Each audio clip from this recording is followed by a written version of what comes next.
I know you're tired. I know you're hurting. And I wish I could say something that was classy and inspirational. You can do it! But that just wouldn't be our style. Welcome to Project Reclamation, where you rebuild, re-energize, and reclaim your life.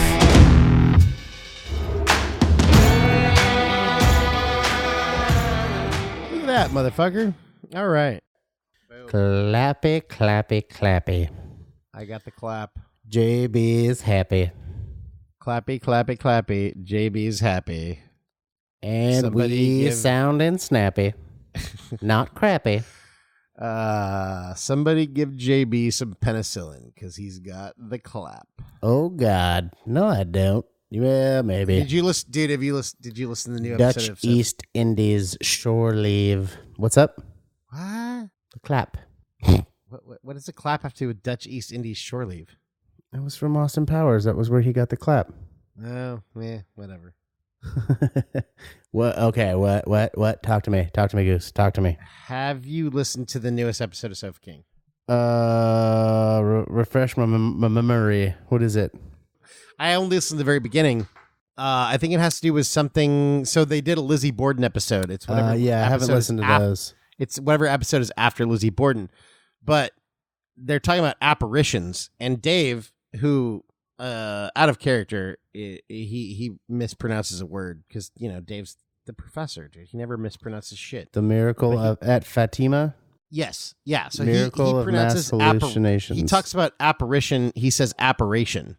Oh, Appalachians. Well, anyways, so when he says so they're like, well, you sure it's not apparition? He's like, no, it's apparition.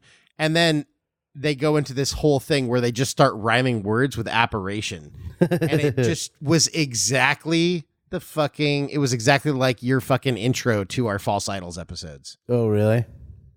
I mean, they didn't use the same words, but that's what it reminded me of. Because Nice. Asian, you rhymed like 47 different words with Asian. Yeah. And I was like, interesting. Chinaman. Wait, no, it's Asian. Asian is the preferred nomenclature. Asian, like Appalachian? I know. Operation. I gotcha. I was making a yoke. Abomination? Emancipation. Proclamation? Ha ha ha! Donation. Motherfucker. Palpitation. Train station? For deforestation. Proclamation? You just said that twice. God damn it. You're right. You suck. Abomination. Hallucination. Hallucination. Procrastination. Libation. Procrastination. Masturbation. Sensation. It had to happen eventually. What? Masturbation and sensation. Oh, well, yeah. Coalition. Anyways. Yeah. So apparently, all 5 or 6 of our minds are in the same place. Is all I'm saying. Nice. Sorry, I'm yawning. No yawning. No yawning allowed. I know. So JB, you just got back from tour. I did. You were on the road for a whole fucking 5 weeks? I was on the road we were gone for 4 weeks. We had a week of rehearsals before that, and it was good. We did 22 shows in 30 days and traversed this great country land of ours. And yeah, you traversed the nation, but you came nowhere near my home station. Well, we traversed the nation everywhere east of like Dallas. Or, exactly. Austin, That's what I'm saying. I guess. Yeah. Everywhere east of Austin Powers. Yep, Austin Powers. It was Stop good, fucking man. Oh my God! Wow, Stop I know. yelling. I'm sorry, I can't, Not okay. dude. I know, dude. Suck Listeners, I'm trying not to yawn. go to Starbucks. I don't even like Starbucks, but whatever. Get a fucking nitro cold brew. I don't even love nitro cold brew. Oh, I love nitro cold brews. Those are. It's like a Guinness. I do too, man. It's just delicious and it's super smooth. Yeah, but it's like $7. Dude? Dude, there's like the regular cold brew is like $4.50 or $5. But the difference in taste between I the know two it's is like just, silky and smooth, and it like coats your mouth with like delicious coffee viscosity. Dude, all of Starbucks coffee, hot or cold, it's burned as fuck. People, Starbucks does not have great quality coffee. I just think it's because I've had this conversation with a number of people about Starbucks, and the general consensus is that it's burnt. Oh, it's totally I burned. think what it is just it's over roasted, and that comes off as burnt. I don't know if it's like roasted is burned. I mean, not technically. If you think about it, like it's just a dark roast, dark roast. Yeah, but no, it's over. It's I burned. know it is burned. But if you have Here's the that thing, conversation with anybody Here's who the likes Starbucks, they're like, "Oh my god, it's not burnt. It's just dark roast."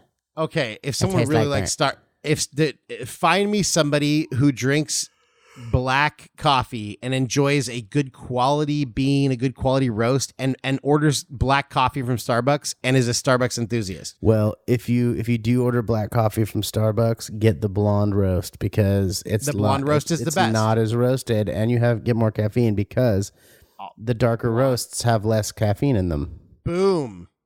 Fucking knowledge dropped on everyone's the mic, fucking head, even though it's on a mic JB, stand. Because that's what happens. I'm not gonna. My mic plus the stuff that's connected to my mic is too expensive to drop, so I'm not gonna drop it. But JB, sup? That is correct. That is extremely correct. The darker the roast, the less caffeine. The darker the Very roast, true. the burnt the juice. Now, Starbucks does burn their roasts, and it probably is in the roasting process. Here's the thing: most coffee is shit. If you want really good, that's what they're doing. Is they're making a uniform product. I'm sure that's why it's they're burning their coffee because their product is their product is shit to start with, and that's not. Or they're sourcing their beans from so many different places. That's possible too. They need to make a uniform product. So that's probably why it's over roasted, because the over roasting is part of the signature consistent product that they're putting out. Yeah. Correct. Now I have done a lot of research about coffee. If you really want to do some research about coffee, either look it up, Google it, or go listen to the Ben Greenfield episode. I think he might even have 2 episodes about it's literally just coffee. That's awesome. Ben Greenfield has a company called Kion, Kion, and he does have his own coffee. So yes, he's probably biased. However, he did test his coffee against every other kind of coffee. Ben Greenfield's coffee is fucking amazing. You've got it? I have, yes. Really? Yes. Is it whole bean? I would, dude. You might be able. I don't know if you can order it ground or not. It is whole bean, right? Oh, for sure. Yeah, I've been doing that. I've been doing pour over coffee lately. So I've got my little like pour over thing I got for like $6 at this like bargain hunt store that we have out here, and there was like 30 of them that. And you do your little number 2 filter. You grind up some fresh beans, and I was lucky enough to come across this roaster in Kansas City called Oddly Normal or something like that. I don't know. I can't quote it because I don't have it in front of me. But they dropped us off a couple of bags of like, specialty roast coffee. Oh my god, it's so good. Like I was telling my wife I had a coffee boner in the morning because it was like I'm like giddy to get up and go make a cup of pour over coffee with like specialty beans. It's just you can taste the different flavors. Like it leaves like this buttery flavor in your mouth, and there's like little fruity notes and like the things that people talk about that you're like you roll your eyes at, like literally you can smell the banana because you're not tasting this over roasted burned fucking bullshit stuff that's been sitting in a thing for Starbucks is phenomenal, dude. Their business model is great. What do they call that fucking machine they have that costs like fucking $20,000? The Clover. Yeah, the Clover is badass. What's the Clover? It's some fucking thing that is it their espresso machine? It's not that like main giant fucking grinder machine that you see, but because they have like those like Marzetti or whatever. Yeah. So this one you can see espresso machines, right? A lot of them have it. Basically, it's this machine that was designed by a group of people, and it apparently roasts and grinds the beans. You could program it right to the different roasts, and it basically grinds and then it grinds the beans to the perfect grind, and it heats the water to the perfect whatever. Oh, okay. I've seen brews those. the perfect cup of coffee, right? And you could program it to like a bunch of different things. So this group of people they designed it, and then Starbucks bought the rights to it. So Starbucks owns that company now. But if you look, it's like this little machine off to the corner, and I think it only does like one or it might do a few cups. I think it's single. I think it's single cup. I think it is one cup at a time. I think you're right. So I think it's one of the ones where like they have those giant machines. They usually have two of them. They're right next to each other, and they're probably like 2.5 to 3 feet by 2.5 to 3 feet. Yeah, the big commercial espresso so that's machines. That is not what I'm talking about. There's this little thing off to the side, and it has this little. It's called the Clover. Anyways, it's like $20,000 or some shit, and apparently it's amazing. I don't know that I've ever actually had a cup of coffee from it, but can you order like something from the Clover? Like, how do you know you're getting it from the Clover? You just have to order one of the fucking roasts that they don't have. Oh, got it. Mass production that at that time of that day. So it doesn't actually roast it though, does it? No, because I think the beans are already roasted. I think that happens before the beans even get to the fucking It's just floor. So I'm looking at a little cross section of it here, and it's just the spigot. There's the water boiler. There's the brew cylinder. There's a piston. There's I think it has to do with. I think it heats. I think it grinds the beans to the perfect size. Because, if you're going to grind your beans and put them in a coffee maker, you want it to be a fine grind. If you're going to use like a French press, which I've been doing lately, goddamn, the French press just produces so much better fucking tasting coffee than a coffee maker. And similar to pour over, like you're doing a similar thing there. But so it grinds the beans to the perfect grind, and then I think it heats the water to the I don't know, dude. You got to look it up. There's something magical about the fucking Clover, and I don't know what it is. Yeah, I will. I'd be interested. And I wonder if it's just like the perfect temperature. Here's the thing, though. Apparently, dude, there's a lot of problems with beans and how they're procured, how they're processed, et cetera, et cetera. And so a lot of coffee, especially mass-produced coffee, including Starbucks, it's not like single source, single farm fucking beans, So the problem with a lot of beans is they have be able to keep up with. So they have a lot of like quality issues and a lot of mold. And the reason that the Starbucks coffee and a lot of other coffee tastes burned is because they over roast it to fix a lot of those problems. But if you get a really, really, really good quality coffee, like, Bulletproof coffee is one that's okay. It's okay. It's not great. I mentioned earlier, Ben Greenfield's coffee, Kion coffee is fucking amazing.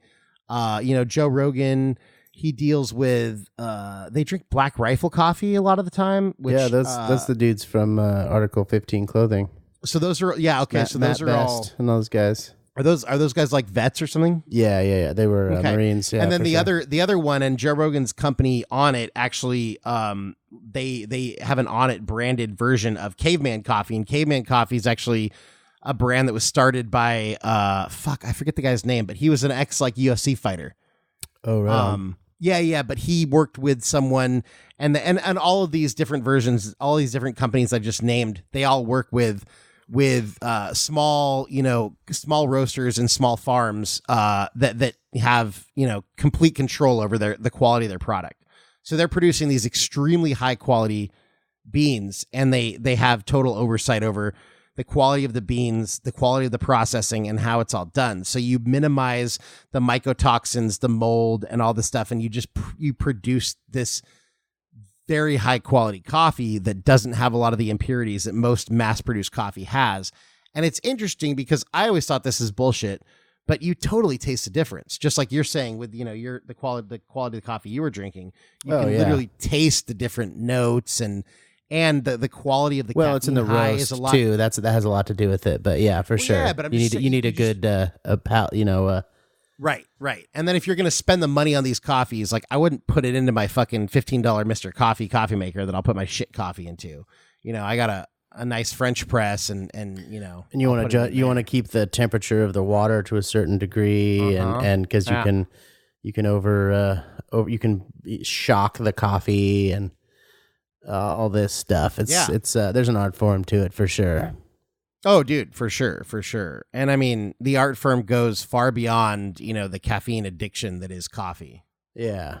So before I take that segue that you just teed up, there was one more thing I wanted to say about shitty coffee. Is that I learned from this dude one time who was like coffee snob. He's like, you know what? You're drinking probably like 5 to 10% burlap in your coffee, in your shitty coffee. That's not a surprise at all, because all the beans are shipped over in burlap sacks, and then that burlap leaves dust on the beans, and depending on how the beans are washed or whatever before they're roasted, if they're not, yada yada yada. So think about that next time you drink shitty coffee.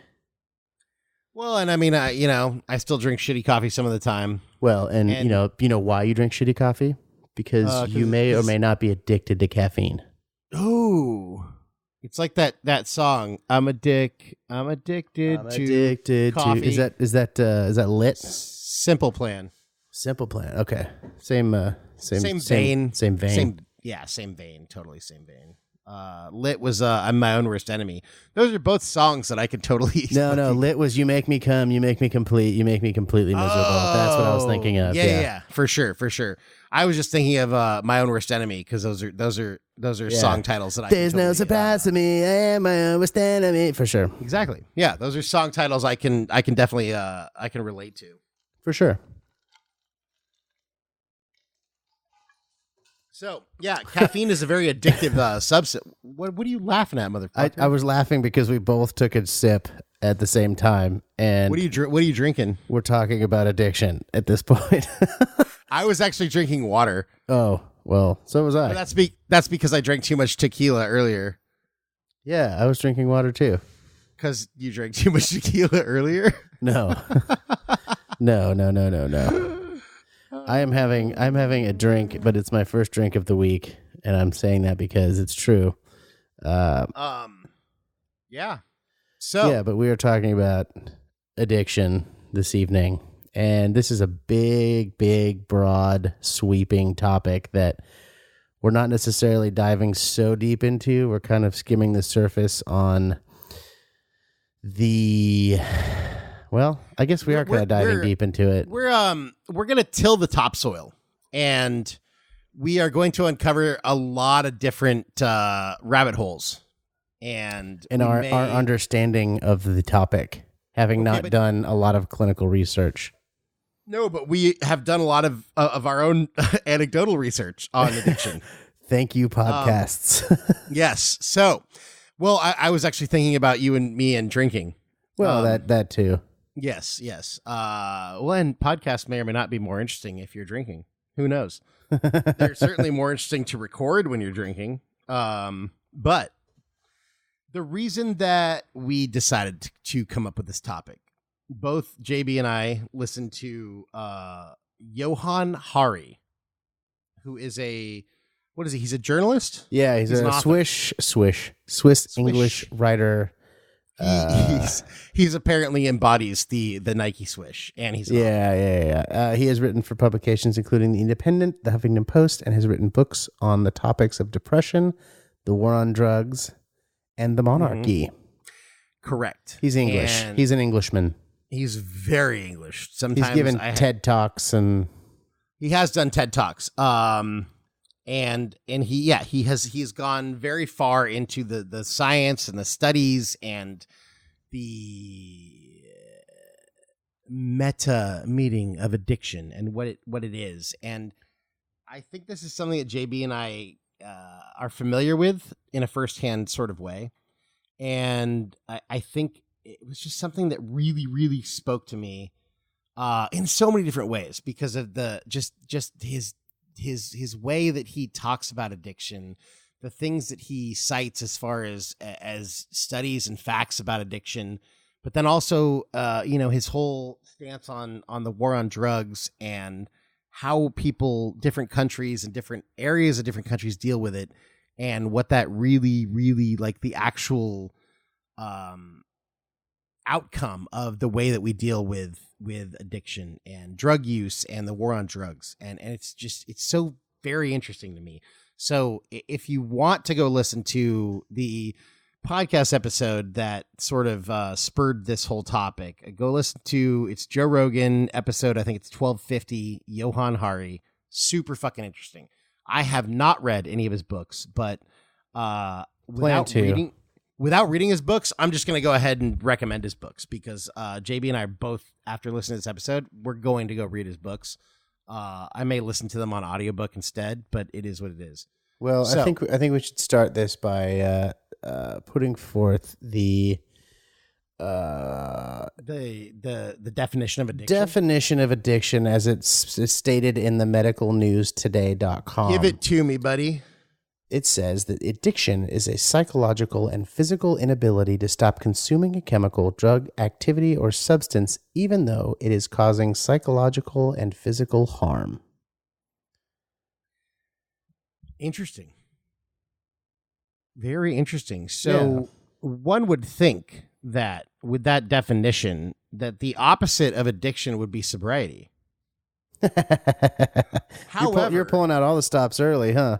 However, well, I think you have to, man, because I think this is it's just so powerful, you know, and I think this will kind of give us some direction because this is such a directionless topic. Well, yeah, this was where we wanted to go with this topic. Exactly. So, yeah. So his kind of summation of, or his overarching message of all of his research, and this guy, you really have to go do some research on this guy. Listen to the Joe Rogan episode that he's on, or read his books. But he has so many messages that are things that I've kind of always thought, but he backs it all up with studies and facts, and it's amazing.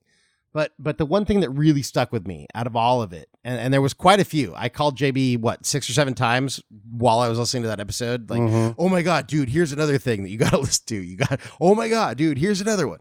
But the one thing that really kind of stuck with me was one quote that he said: "The opposite of addiction is not sobriety; it is connection." And I thought that was so cool and so powerful because one of his kind of overarching themes is that a lot of people that you would consider addicts, you know, they use drugs, and I think that we'll kind of go into the drugs that people use, because, you know, when I say a junkie or an addict, like, you probably think heroin or crack or whatever, but, you know, it could be alcohol, and it could be something that's exactly, it could be something totally not drugs. It could be food, and it could be something that's even actually kind of a healthy addiction, like working out or running or something like that. But what they found is that, now going back to, you know, kind of the things you would ultimately think of right off the bat, like heroin, they took people who were addicted to some of these harder drugs like heroin, etc. And what they found is that when they gave people free reign of basically access to these drugs as much as they wanted without getting lethal doses, that when they improved the quality of this person's life at the same time, and they decreased their depression, decreased their loneliness, these people, without any sort of clinical or medical treatment, they reduced or totally got off of their dependency of these drugs, which makes it super interesting. And this also worked in animal models. I believe it was mice. Well, it was rats, and what they had done is put a rat in complete isolation, and they had given it 2 water bottles, one with cocaine and one with, I think, just regular water.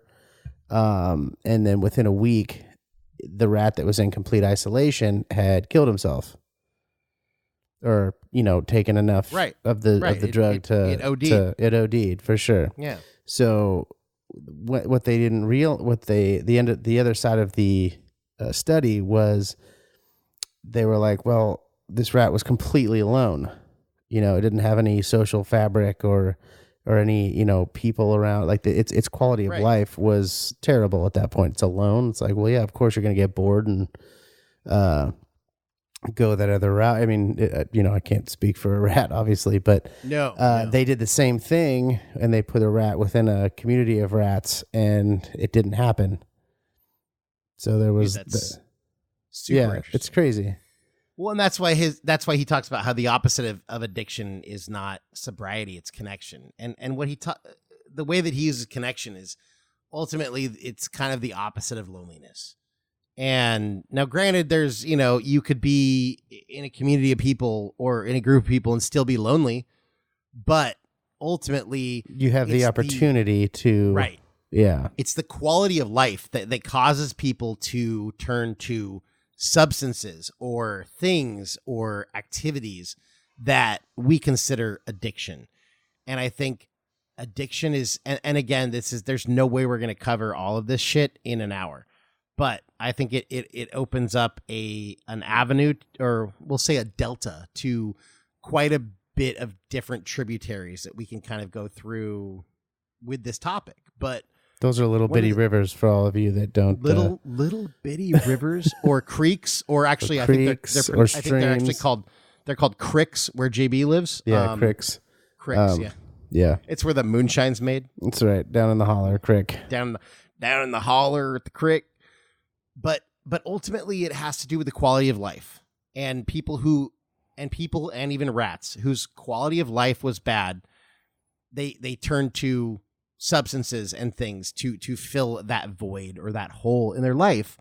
But even these people who were already kind of deep into that, when you actually improve their quality of life, improve their access to connections and their actual connections, and gave them sort of purpose, they all ended up reducing their sort of dependence on these chemicals and these drugs. Well, because they felt fulfillment and didn't need that. Yeah, exactly. So then I think it's so interesting because he goes into the whole like kind of scarlet letter approach that a lot of parts of, the US have on drugs, and how we shame people who are addicted. And really, what does that do? Like, you get arrested for a drug possession. You go to jail, you do your time. Let's say you do whatever. Let's say it's minor. You do like 6 months. You come out with a felony or even a misdemeanor in your record. It's harder to get a job. People look at you like you're some sort of fucking failure. And what's that going to end up doing? It's just going to drive you down that further down that road of not being able to fulfill yourself. Exactly. Whereas and this guy did so much research and so much traveling around the world, and I mean everything from different observing Amish culture to observing cultures in Arizona. Well, he visited many centers that are rampant with some sort of addiction around the world. That, and then also, now he's from Sweden. So, but he visited Sweden where they actually legalized heroin, and he went and spent some time in Portugal where they decriminalized all drugs. And there's some really interesting, and we're not here to talk about legalizing drugs or the legality or the legal or ethical or moral implications of drugs, but more so what we really turn to fill kind of these holes in our lives. Yeah. And it's super interesting. Super duper duper interesting. It is very interesting. It's a very, he has a very logical way of looking at it. It's very sensical, if you will.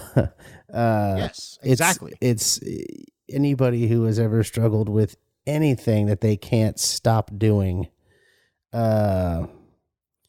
whether it's eating or drinking or, I think more of us have addictions than we think we do. Whether or not it's hurting other people is another thing, but it could be hurting yourself. Somebody who's obese and wants to stop eating so much, or that's considered an addiction. It's everywhere.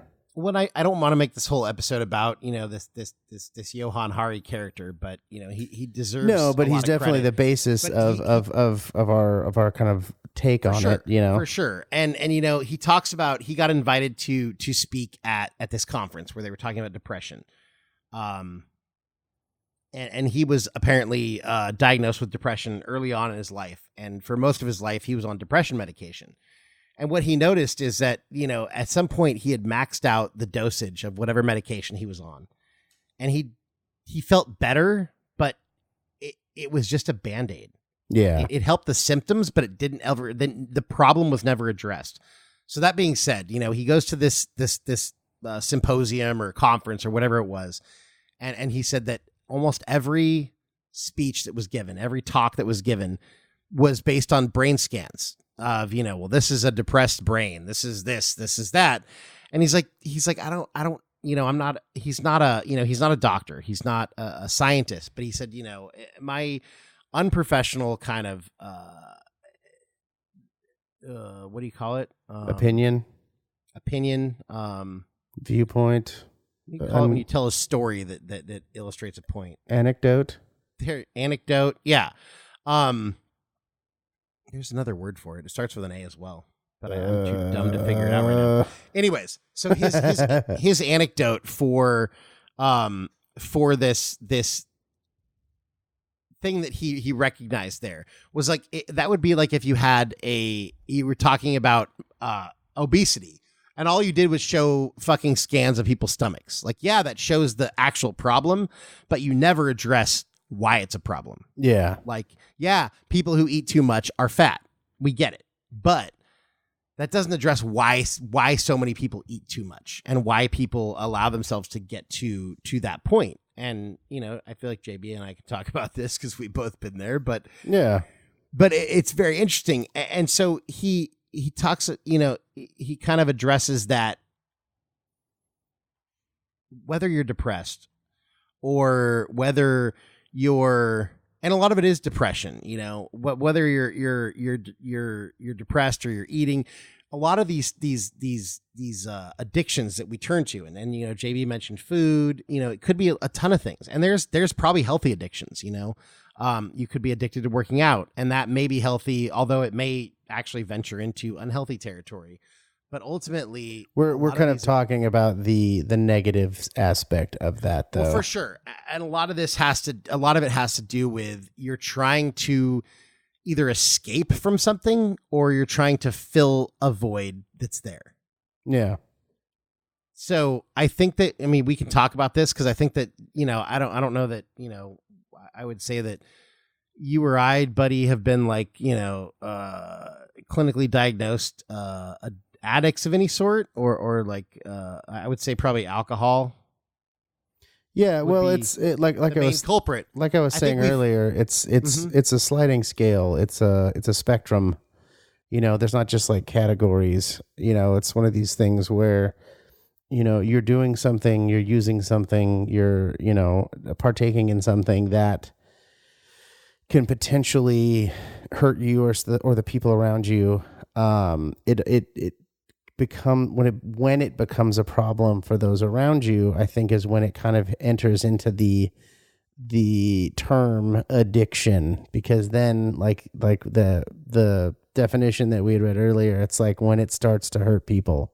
You could be doing that and nobody could really notice, or you can be functioning, or stuff like that. So I think addiction, at least for today's episode, I think that addiction is kind of the extreme example. Yeah, but that is the extreme example of turning to a practice or a substance that either helps you escape from something or sort of alters your head state to deal with something, or numbs the pain, to fill a void. So I know you and I were talking about this, and I was telling you, like, yeah, I in recent times, I've been guilty of probably drinking too much on the weekends. Mm-hmm. And for me, I think it's because I work my ass off all week and I don't, get a lot of time. And come the weekend, I'm like, wow, I need to unwind. So I'm going to have a drink. And then one drink turns to two, which turns to, 57. I'm kidding. It's more like 17, but still. And then you were talking about, on the road. I'll let you tell the story. Yeah. Well, you're on the road, you're away from your family, and it's a stressful situation. So in similar fashion, it's a very similar situation like that. So not. I mean, there's not really a different story. No, but I'm just saying these are the examples that we kind of came up with of our own personal experiences in very recent times when we have turned to some sort of a chemical to fill. For me, I think it was more an escape from like, oh wow, I made it for 5 days and I didn't get an escape from the pain of this tough work that I'm doing. And I'm being sarcastic because like, I do work hard, but like I'm not fucking running around the coal mines or anything. And with JB, it's a little bit different because like he missed his family. So, he's kind of disconnected from that sort of support structure. The purpose isn't there. That was where. Exactly. The purpose isn't there. And so I think it goes to quite a few things. Was it exogenous versus endogenous purposes, and just from studies done, endogenous purposes mean a lot more to people than exogenous purposes. An endogenous purpose would be, your family or your faith or, something internal that internally is driving you. External would be, or exogenous would be, I want to, whatever I'm doing, like I just, I want to belong, or I want to, you're at a concert that you only have a once in a lifetime chance to go to. And you're more worried about this video you're taking to post on fucking Instagram to show everybody how cool this thing is, rather than actually enjoying this cool thing that you're experiencing. And the lack of, and I think that society in general has pushed us so far to really, really appreciate these exogenous, motivations or whatever you want to call it. Well, it's made us really care about what other people think and use that as our a lot of people's self-worth, Well, it's this whole like status thing, and that's the whole, you're at this concert or whatever it is something you're at the top of Mount Everest, whatever it may be. Like you're doing something that's super fucking cool and you care more about this video you're trying to post on Instagram to show other people what you're doing than you do about experiencing that actual thing for yourself. Mm-hmm. And that's that external versus internal or exogenous versus endogenous, motivations.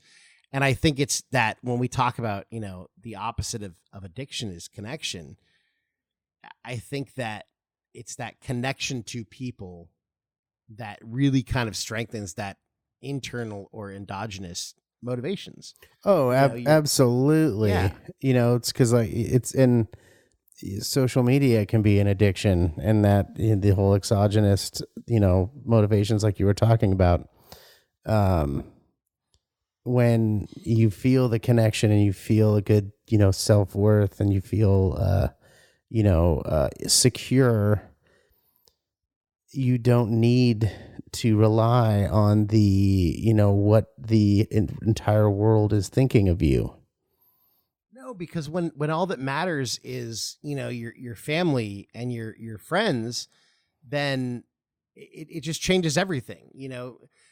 Let's take a situation and sort of, in the same situation in two different ways. You're somewhere experiencing something super cool, and I want to take this video to show JB how cool this experience was. Then I'm really, really trying to get this video to embody the actual experience so I can show JB.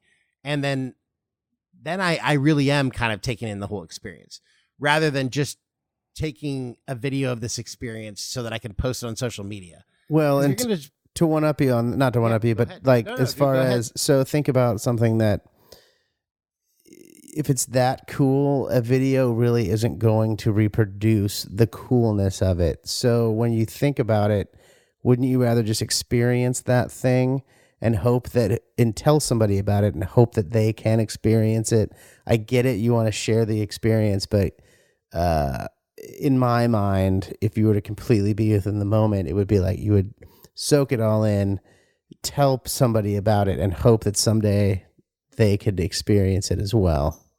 Well, and that would be in my baseline of the complete. Is it endogenous? Endogenous is internal. Yeah.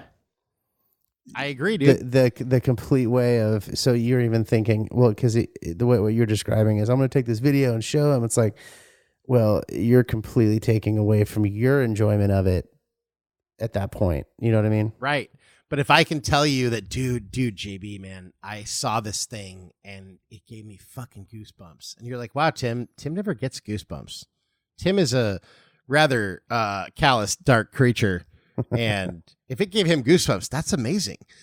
And it's funny that you say that, because thanks for totally one-upping me, because you're right. You did. Well, yeah. it just seemed like the more I was giving you shit, dude. I know you are.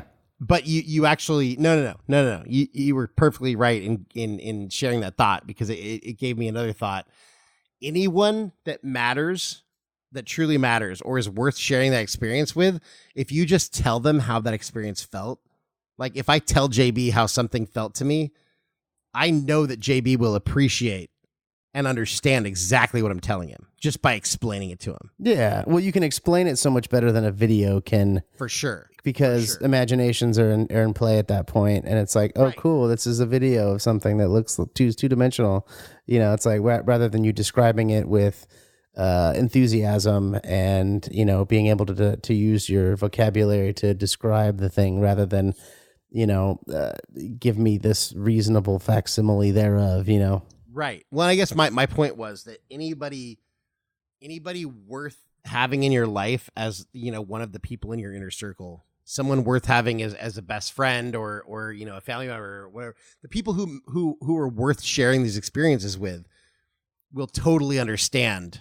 Absolutely. Through your verbalization of that experience. Well, and so, if you care about these people enough, you will motivate them to experience whatever that experience is, if they can, you know, because you know what it meant to you. You know that you would want that to happen to them too, and that to me is that very altruistic, secure way of experiencing it, because you're like, man, this really hit me hard. This was cool. I want the person to not be jealous that I did that, but to actually experience that as well. Absolutely, dude. And that's what I'm saying. Yeah, for sure. Yeah. So I don't know, man. It's just I don't know, dude. This whole topic just completely blows my mind. It's a big topic. I mean, using the word that we use to describe it, I don't think really does it justice. There's because of the way that the word is stigmatized in our society as well, but it's also, there's just so many aspects to it. You know, I mean, to be addicted to whatever, there's so many different things that you can be addicted to. Like you said, there's positive addictions. We put a negative connotation on it because the vast majority of the instances are negative. Well, even if you think about it, like even positive addictions, I mean, if you're using those positive addictions, yeah, there may be a net positive You're benefit. still using it to fill a hole of some sort. You're still using it to fill a hole or to escape something. You're using a positive thing instead of a negative thing, which is good. But you're still, you know, if you use that positive thing too much to fill that hole, it will turn into a negative eventually. Well, it's still a Band-Aid. It's a positive Band-Aid rather than a negative Band-Aid, but it's still a Band-Aid. You know, you're still you're filling the hole from the outside rather than healing it from the inside, for sure. Yeah, exactly. And that's our point. We're not, like I said, we're not digging deep. We're not citing, you know, clinical research that we've done. Tim and I both listened to this podcast, and I think you and I both really respond to logical ways of looking at things that are explained with a very logical view. And Joe Rogan typically has people on that can explain things and have done vast amounts of research, explain things very logically, and that this dude was no, you know, slouch in that department. And it's such a prolific thing in our society these days. And the way that he described it, it's like, how the hell does everyone not see it this way? And I think that's why we kind of chose this topic, because it's like, holy crap, dude, this is it's genius in its simplicity and its logicalness. It's like, this is, yeah, it makes sense. Duh. Well, there's obviously a problem. People are fixing the problem, or I say fixing, they're patching the problem with whatever it is they choose to be addicted, and maybe don't choose, but they fell into. They're patching the symptoms of the problem. Yeah, exactly. Yeah. Because the addiction doesn't help the anxiety or the depression or the loneliness. No, and those addiction, those symptoms helps. Can be problems and holes as well, and that's the minefield that you enter when you get into something like that with like mental illness and or whatever it is. Like, the symptoms can almost be worse than the problem sometimes. Exactly. Yeah. So yeah, people choose to numb that because they just get so overwhelmed, and that's like I said, we're not doctors. We're not trying to do anything like this. We're just two dudes who have seen people that we love, experience these things. Have I wouldn't say that we've gotten too deep into them, but you get pulled in by the gravity of these things slightly. And when somebody comes along that's like who describes a fix to the problem, it's so simple, and it kind of gets brushed off, because it's like, well, why if it's that simple, why is it still an issue? And I think my biggest takeaway was that the countries that have had the most success in dealing with this on a mass sort of level are countries that have dealt with it basically with love and compassion in mind. Yeah, for sure. Yeah, rather than sort of demonization or a stigmatization in mind. And I would say that the U.S. is very much on the demonization and stigmatization thing, which I have always, and I probably mentioned this before, I've always thought it's funny that we treat these, like, mainly we're talking like illegal drugs, we treat it with a prohibition mindset, when we have a perfect case study with the prohibition of alcohol, in that prohibition doesn't fucking work. Making things illegal, all it does is drive everything underground. But we're not talking about politics and that kind of stuff right now. But if you have a friend, or you yourself are masking something or dealing with something with some sort of addiction, whether it's chemical or it's behavioral or it's whatever. It doesn't matter why. No. It doesn't matter why you're experiencing that. It matters that you're trying to fix it with this other thing, and it's probably not the best way to do it. Mm-hmm. So there are ways to go about fixing, like I said, the problem from the inside rather than patching it from the outside. Right. And the funny thing is, he talks about, like heroin, alcohol, tobacco. Like, these are three things that do have chemically dependent characteristics, properties, characteristics, properties, there you go, characteristics, whatever. If you try to quit any of these things, an opiate or alcohol or whatever, you try to quit, if you are ingesting or using these things at a high level and you try to quit cold turkey, you're going to experience some physical your issues. Body's going to kick back and be like, whoa, dude. Yeah. But the interesting thing is that most people will not remain dependent on such things if you actually fix the problem, which, to him, and I would say most of the time is sort of rooted in loneliness, depression, anxiety, etc. And it's very interesting that, despite the characteristics of these things all being, physically and chemically addicting, it's not always that's keeping people addicted, because when people actually improve the quality of their life and they improve the purpose of their life, it's really not very hard for these people to get off the stuff. And that's backed by clinical and scientific and factual evidence that JB and I have not done. And we're definitely citing somebody else's work or somebody else's interpretation of somebody else's work. But it's so interesting. So, but the funny thing is that That being said, if you have a friend who is addicted, who drinks too much or whatever, and you're worried about them, don't maybe look a little deeper than just their chemical dependency. Maybe maybe just go and hang out with them more. Exactly. Maybe. I don't know if that's going to fix the problem, but it couldn't hurt the problem, Yeah. But fuck it, dude. My brain is fucking shot today. What do you call it? It starts with an I.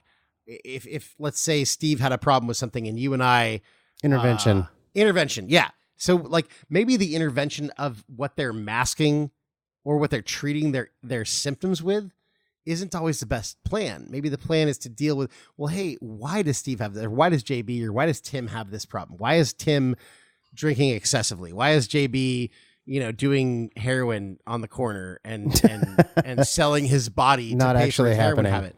Not actually, none of this is actually happening. These are all just, whatever, theoretical, not factual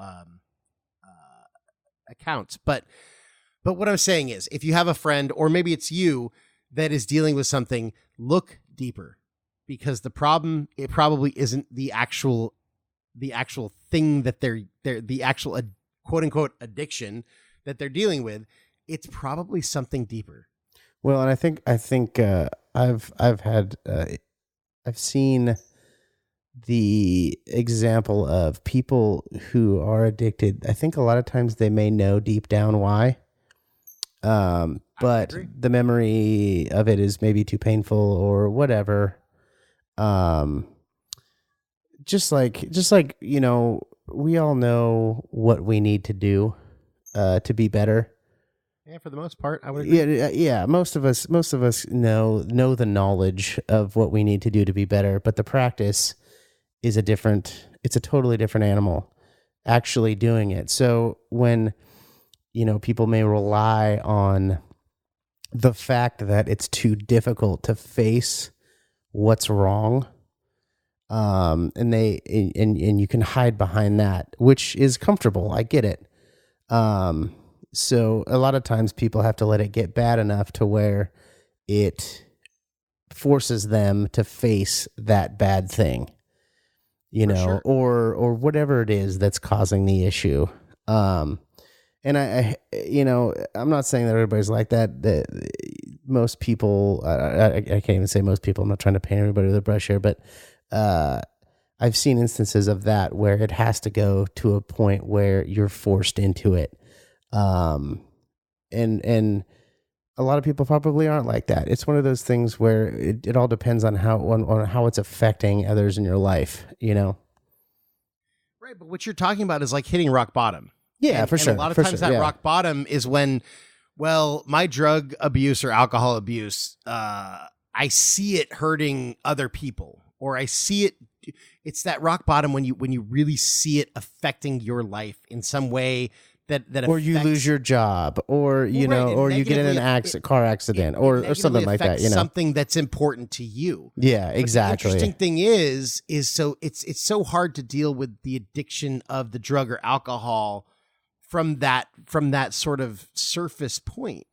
But it's interesting because if you look at the research that we're not going to go into, some of these same people who are far away from rock bottom, if you start improving the quality of their life, because I think it's that, like, I'm not going to stop drinking because I think I should stop drinking. I mean, until I see something where that drinking sort of affects, like, holy shit, like I drank too much and I drove and I killed somebody, or I got a DUI and I lost my job, or I had to buy more heroin and I couldn't pay my mortgage and I lost my house, whatever it is. Like, those are things that force you to see the sort of collision course of the Band-Aid that you're using to mask your problems and the actual life that you're trying to live. And those are maybe where those problems lie. Well, on the flip side of that too, you say, you're not going to stop drinking until something like that. I'm not saying that you were saying that, but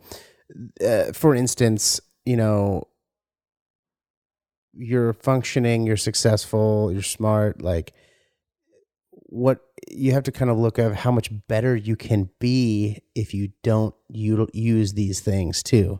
Right. You Well, I guess know, like, and that's not as provocative. That's not as motivating, because you're like, well, yeah, I mean, I could be better, but we as humans, we know what we need to do to be better, but motivating factors aren't necessarily at the forefront of our decision making.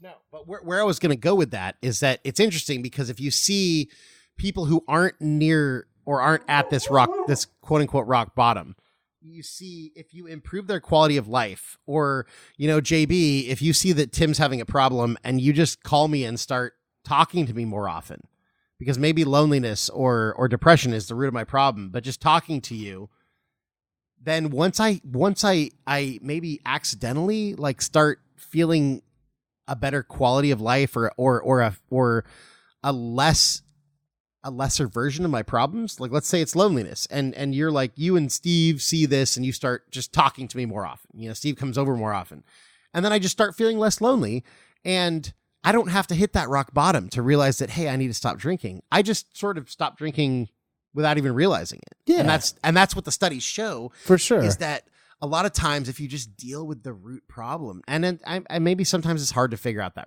root problem, and we're not trying to we're giving easily digestible examples here, but right. But what the studies show is that if you just deal with that problem, which in these studies was quality of life, which mostly was based around, you know, purpose and loneliness, you know, so hey, having more friends, having more purpose, then guess what? Tim, just without even realizing it, just stops drinking as much, stops drinking excessively.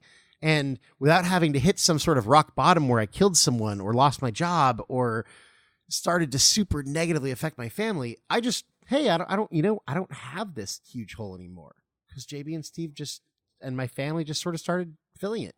So without even really paying attention or thinking, Tim just stops drinking as much.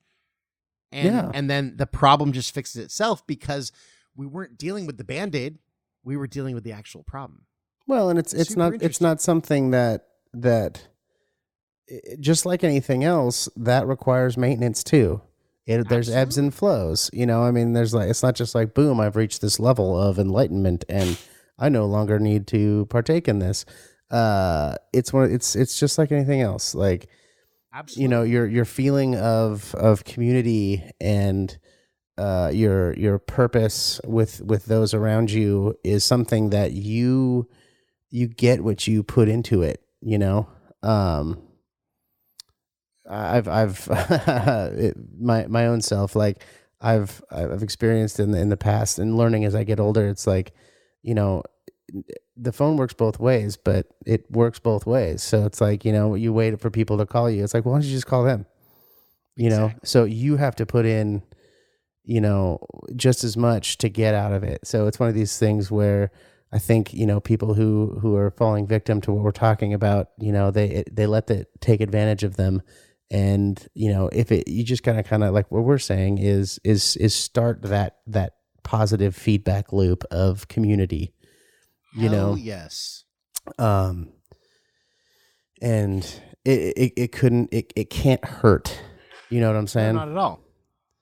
No. So, and start reaching out to people who you think may have a problem, people who you don't think may have a problem, because you never fucking know. Well, and guess what? Just if you don't second guess yourself, if you're on Facebook and you see somebody you haven't talked to in a while, just say, hey, what could it hurt? You know? Exactly.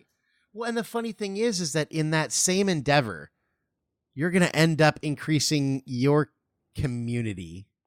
Yeah. And you're going to decrease your loneliness or chance of loneliness or risk of loneliness. And that is going to improve your mood. It's going to decrease your depression. So you're helping other people. And guess what? Helping other people ends up helping you. Well, and we're pack animals. So, you know, the one of the downfalls of the whole digital thing is that it keeps us all kind of physically separated, but and I think people will take that as like, oh, okay, we're kind of watching each other, you know, and not a lot of interaction is taken. And again, I'm generalizing, but if you kind of surpass that and, you know, just say hey, rather than dude. It's incredible what can happen, Because we're seeing what other people want us to see. Yeah. On that kind of, but sometimes, I could look at JB's Instagram feed and I could like different things and maybe comment on certain things, but sometimes none of that is going to have the same effect as me just giving him a call or sending him an email or even a direct message. If you want to stick within the whole social media fucking vein. Yeah. I'm just giving those examples because that's how so much of us communicate these days. So sometimes, oftentimes, none of that has the same effect as me just saying, "Hey, buddy, how are you doing?" Yeah, because it's one-on-one. Exactly. Yeah, and it's a genuine message that whether I called you or messaged you and said that takes all of 2 seconds of my fucking time. Well, yeah, because you know that somebody else is thinking about you. Maybe you're like, "Hey, you know what? I'm doing all right, doing pretty good." Or maybe you have gone underground and become some sort of a serial killer, and you have a list like fucking Steve Buscemi and Billy Madison. God, I'm glad I called that guy. Exactly, dude. And you're putting on lipstick, and you have your list of people to kill, and then you're like, you know what? Tim's all right. I'm gonna cross him off my list. So, for so many reasons, just say hi, say hey, ask how someone's doing. If you have something to apologize for, just fucking swallow your pride and do it. Yeah, it'll have a way more positive effect on your own for sure demeanor than I think you think. So for sure. So I think wrapping this whole thing up, and this is definitely not the end of this topic or all the topics that follow, but I think the bottom line is just it comes down to a lot of have more love and compassion for people. Don't judge people because you may be doing something similar, and maybe yours, maybe someone is turning to heroin to band-aid their problem, and you're turning to the gym, and maybe the gym is healthier. It is, but it's not a whole lot of a different, there's not a whole lot of difference there. You're both masking something. So don't necessarily judge that person. Reach out to them. See what they're up to. They might need help, or they might just need a friend to say hi and ask how they're doing. Yeah, absolutely. Because a lot of these things that we see and as a society and as a country, we have demonized and stigmatized these behaviors, but a lot of these behaviors that we stigmatize and demonize, they're not a whole lot different than something that you or I may be doing. And, someone turning to alcohol isn't necessarily any better or worse than someone turning to, heroin. It's a different way of doing it, and maybe we both just need a friend. Yeah. So agreed. That's kind of I think that was a good start to the many, I think, sub episodes that we can have on this topic. So for sure, man. And seriously, Joe Rogan, episode 1250, Johan Hari, or just go listen to Johan it. It's actually really good. He's got a couple books out. He has some TED Talks. He has some books. Chasing the Scream. Lost Connection. And God Save the Queen is about the monarchy. Yes. So super interesting guy. Super interesting topic. I hope that you got something out of this discombobulated conversation that we just had. But ultimately, yeah. And if you have some thoughts or whatever, hit us up, projectxreclamation@gmail.com. And that's all I got to say about this, JB. That's all I got to say about that. I left it all on the field.